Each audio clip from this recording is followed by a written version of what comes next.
Вы знаете, что они списывают, но вы не можете этого доказать. В основном очень частенько я слушаю рэп. Проще говоря, меня подстригли во время урока в кабинете.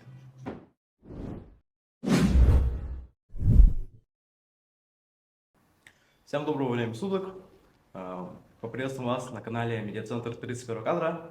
Я Денис, ваш ведущий ученик 10 Б класса. Сегодня у нас в гостях два прекрасных учителя.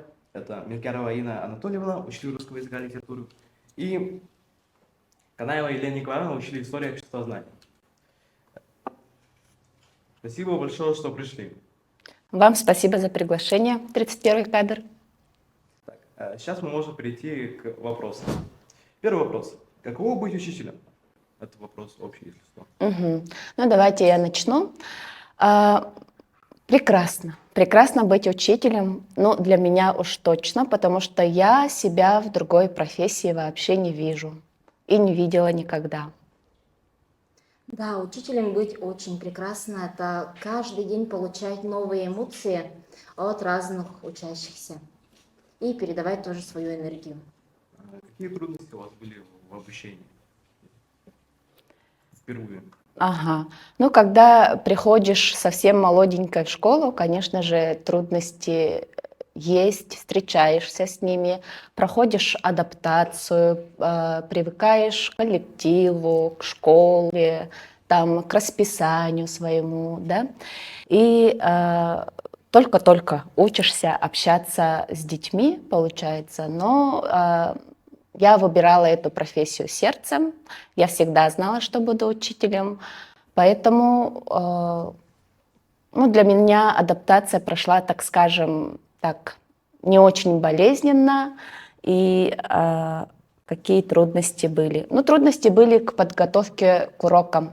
Например, если у тебя в день 5 уроков у молодого педагога, да, за один вечер подготовиться к ним было сложновато. На первое время у меня дома не было принтера, чтобы там подготовить раздаточные материалы. Мне нужно было идти в администрацию, это у нас, я в селе начала работать, и там печатать за деньги каждый день. Так что мне надо было учитывать в свое время на это тоже. Да, адаптация очень тяжело далась, потому что я начала работать с колледжа. Там 1,5 часа. Полтора часа нужно было проводить пару. То есть или лекционная, ну там очень много разных видов, конечно. И чтобы заинтересовать студентов, нужно было находить новые методы, приемы. Тоже как бы подготавливаться было трудновато. Чуть-чуть. Перейдем к следующему вопросу. Как вы успеваете совмещать работу, личную жизнь и тому подобное? Очень интересный вопрос, как мы совмещаем. Да? На семью у нас время остается только вечер, так скажем. Ну и то. Есть даже такая картинка была, недавно наткнулась на нее. И, по-моему, даже выставляла. Мама, ты почему после работы приходишь, тоже работаешь? Да, у учителя, к сожалению, или к счастью, у нас такая работа, что мы после работы тоже приходим домой, и тоже работаем. Проверяем тетради, которые унесли с собой, или готовимся к тем же урокам завтрашним. А во время работы, получается, мы даем уроки. И если успеваем, во время окошек можем проверить тетради. Да? И получается, на семью, на детей у нас остается вечер и остаются выходные. И наш отпуск. Да, это правда. У меня, например, расписание прямо плотное. По расписанию мы встаем утром. У меня ребенок тоже сюда ходит в садик, с ним тоже ездим. И с утра я стараюсь им приготовить обед, получается, подготовить старшего ребенка к школе, все подготовить, четко дать направление, когда, во сколько она должна выйти, обратно тоже возвращаться. И вот буквально позавчера у меня младшая дочка говорит, может, ты поменяешь работу? Ты так поздно заканчиваешь. Я говорю, на какую работу? На любую, чтобы ты раньше заканчивала. Вот так вот. Выходные родители. Да. Как я понял, совмещать личную жизнь и такую работу, как учитель, довольно-таки сложно. Есть такое. Перейдем к следующему вопросу. Какая ваша утренняя рутина? Ну, я начну. Просыпаюсь. Обязательно сначала бодрящий кофе. Ага, это обязательная традиция дня любого учителя, наверное. Без кофе мы жизнь и не представляем. Приготовить завтрак детям. Сама я не завтракаю никогда. И получается собраться, выйти на остановку и в школу. Ну, естественно, утренний туалет, там умыться, причесаться, накраситься. Мгм. Получается, у меня режим вообще начинается в 5:30. Я встаю и начинаю свое утро с теплого стакана воды, чтобы все отеки ушли, и через полчаса у меня, ну, в это время я готовлю завтрак, умываюсь и так далее. Плотно завтракаю, смотря фильмы или сериалы. Только в это время у меня есть время что-то там для себя уделить. И получается обед всем собрать, выйти на остановку, тоже на автобусе приехать. Во время поездки на автобусе сделать заказ на обед для своего класса, заполнить такие мелкие отчеты. Все. Ну, в принципе, Как у большинства да, людей, как у да. большинства Да. такая рутина. Перейдем к четвертому вопросу. Кем вы мечтали быть в детстве? Я всегда уже сказала, да, я всегда знала, что буду учителем. Желания родителей, конечно же, там не совпали с моим. Кто-то видел меня врачом, кто-то видел, не знаю, там стюардессой и так далее, а я всегда хотела быть учителем. А русский язык и литературу я выбрала, потому что у меня была учительница от Бога русского языка и литературы Маргарита Александровна, и она привила вот любовь к литературе, любовь к русскому языку. Всегда по этим предметам у меня стабильно были пятерки, всегда я занимала призовые места на олимпиадах по этим предметам, и я знала, что иду поступать именно на учителя русского языка и литературы.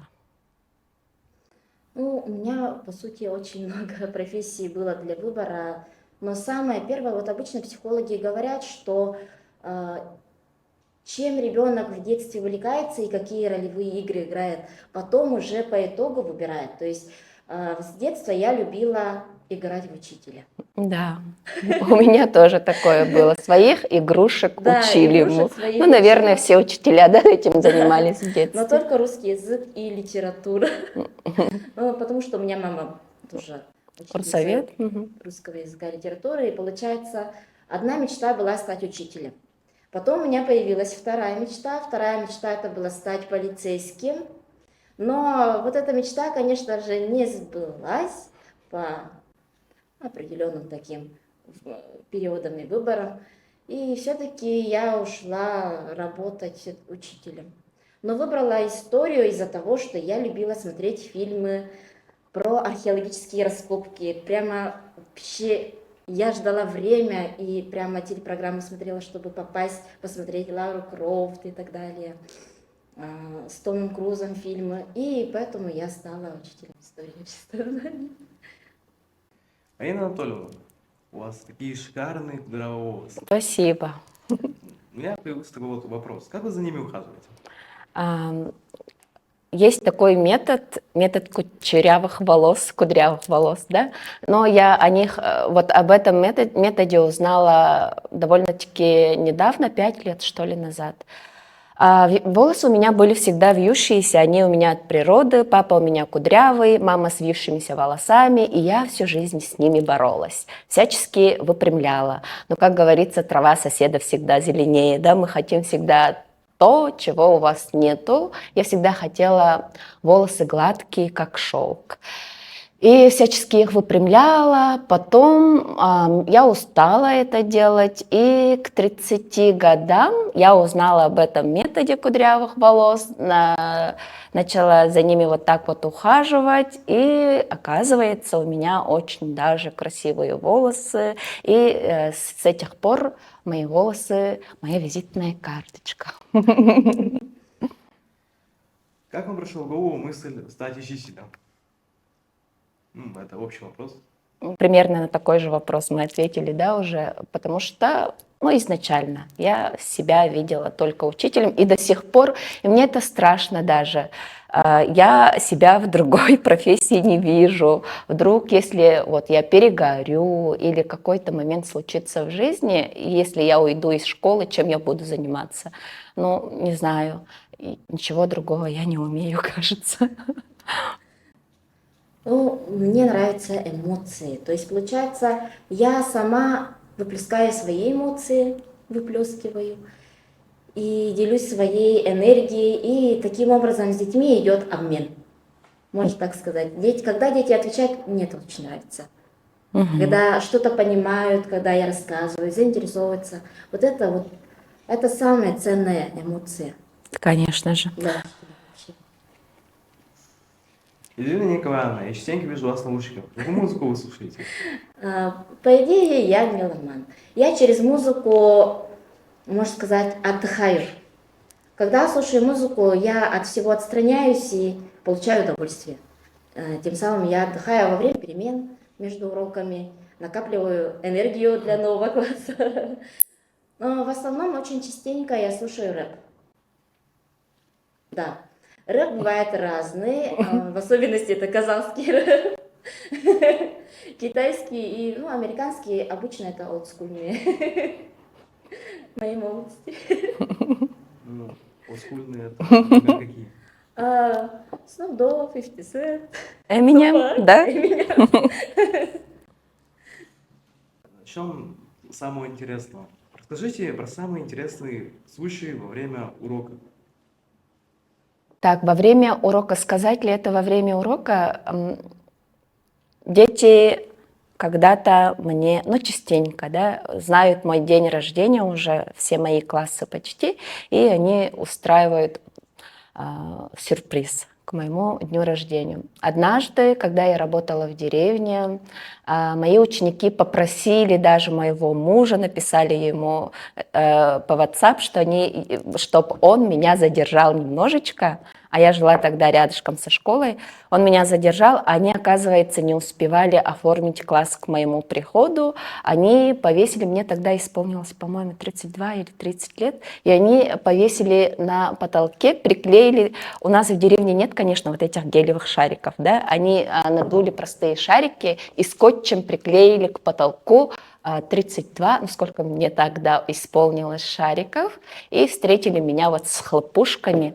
А однажды они меня нашли в коридоре тоже в какой-то мой день рождения, притащили в класс, посадили перед экраном и включили видео на 3 с чем-то минут. Очень тогда видео только начали монтировать, это было давно. И оказывается, из фоток, из видео нашего класса они сделали, ну, такое милое видео. И я там сидела, смотрела это видео и плакала. И вот недавно в этой школе мои чапушки, я их так называю, у меня есть класс мой, 8 Ж, они тоже устроили сюрприз, но они хотели, вот, знаете же, да, тренд, там мальчики начинают драться, и вызывают классного руководителя, она их там разнимает, они с цветочком, да, они хотели вот это сделать, а я уже все знаю, а мне вот прибегают девочки, говорят: Анатольевна, там Леша с Артемом дерутся. Я такая бегу и сама уже понимаю, в чем дело, потому что, во-первых, Леша с Артемом дружат, они никак не могут подраться, а во-вторых, у меня сегодня день рождения, и я знаю уже про этот тренд. Пошла их разнимать, ну, уже у самой улыбка, я же знаю, как реагируют другие учителя, да, я видела, они там чуть ли не плачут, там разнимают их вот с такими вот бровями, и у них шок, когда дарят этот цветок. Я уже все знала, у них тоже вот эти хлопушки, смеялась, когда я их разнимала. Ну, мне нравятся вот такие моменты. А во время урока ничего такого не могу вспомнить быстренько. Ничего не приходит на ум. Вот когда я работала в колледже, у меня такая трудная группа была. Это группа на платной основе. И они прямо сидели, мы платники, и вы получаете зарплату за счет нас. И получается, с каким настроем можно заходить в этот кабинет, можно так сказать. Ни один из преподавателей не хотел к ним ходить и проводить уроки. Они взяли и там у нас, я на полставки вышла после того, как родила, и другой преподаватель был. И они написали ходатайство, чтобы я вела у них уроки, пары. И получается, таким образом одобрили, как-то одобрили. Я пошла проводить уроки. Они меня, да, сначала проверяли. Но это всегда так, да, когда какой-то новый класс, и они начинают проверять пределы допустимого. Границы. Такого учителя, преподавателя. И они начали проверять. И в один прекрасный день, у нас вторая смена, по-моему, была. Вечер уже ни одной группы нету, и я решила с ними поговорить по душам. В то время, можно сказать, прямо культура АУЕ была... Процветала, да? Да, на пике. Ну, они такие были. И на их жаргоне я с ними поговорила. Как бы грубо это ни звучало, но все-таки на следующий день они такие хорошие стали. Они мне всегда... Я с ребенком приходила в школу. Ребенку было год. И они помогали мне всегда. У нас потом очень теплые такие доверительные отношения появились. То, что мы уделяли где-то 10 минут от пары.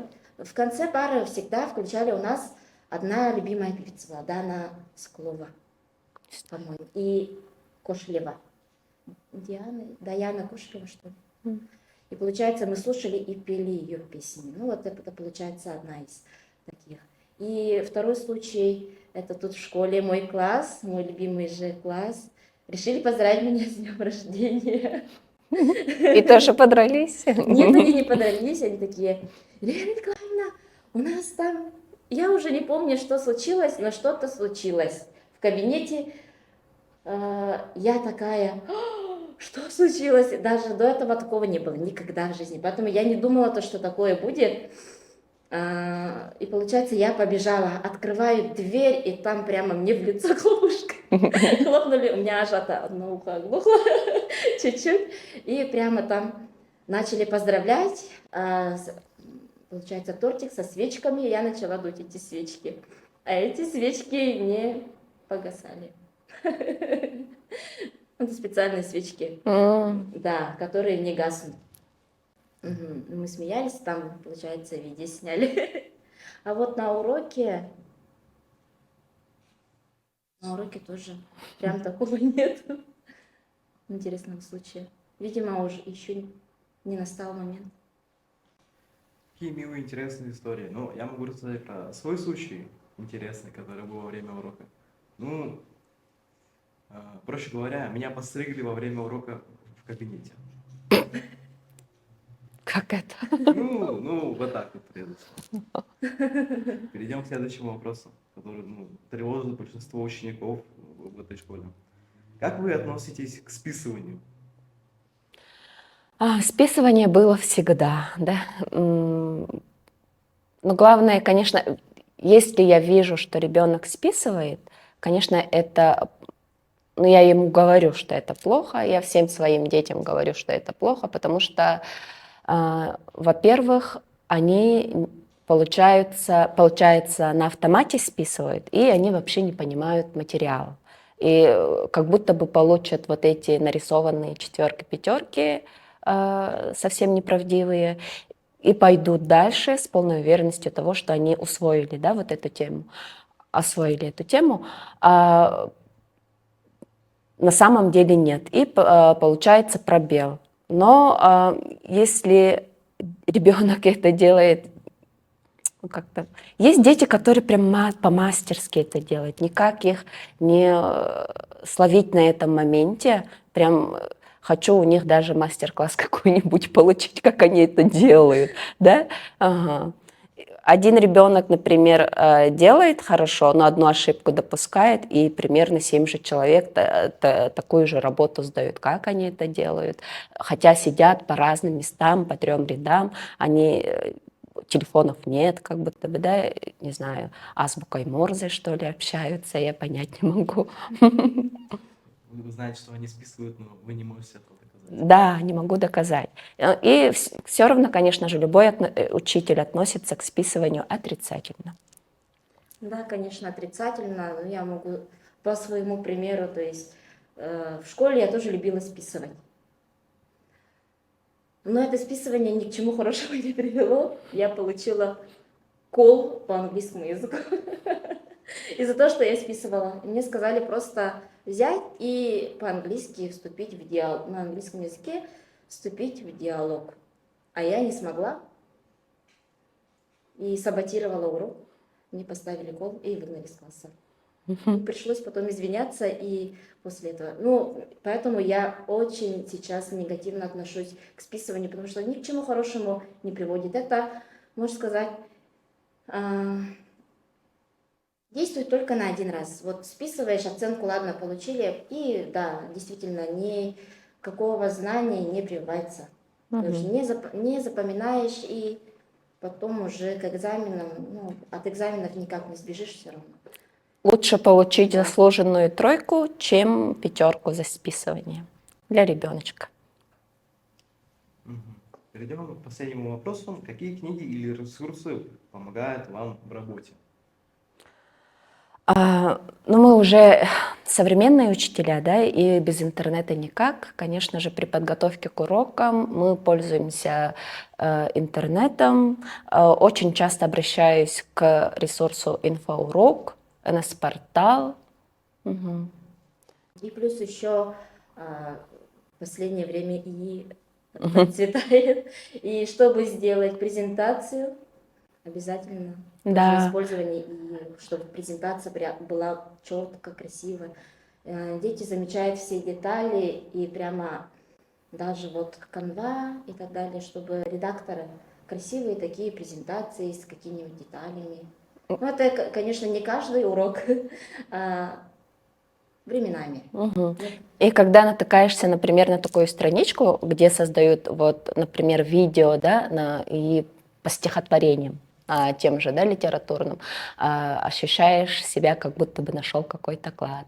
Потому что, когда показываешь детям такие видео, например, вот вчера с моим 6А мы смотрели видео, которое создали по стихотворению Пушкина «Узник». Каким-то детям было смешно, какие-то дети прям вау смотрели. И, конечно же, это немножко разбавляет, если вот такие традиционные, скажем, уроки. Да, традиционный урок я в прошлом году нашла прям одного исполнителя радиотапок. У него, получается, такие исторические тоже произведения есть. И можно как раз подобрать тему и включить тоже для начала урока, чтобы заинтересовать. Тоже. Мгм. А из книг, конечно же, мы обращаемся вот к великим нашим методистам, так скажем, да, педагогам, например, Василий Александрович Сухомлинский. Вот его книжки любой учитель, наверное, на постоянной основе перечитывает иногда. Спасибо еще раз большое за то, что вы пришли сюда. Благодарим вас за то, что вы учите ребят. Канаева Елена Николаевна, Мякарова Аина Анатольевна. Выражаем огромную благодарность. Это был Teachers Talk, медиацентр 31 кадр. Спасибо за просмотр. Подписывайтесь до следующего выпуска.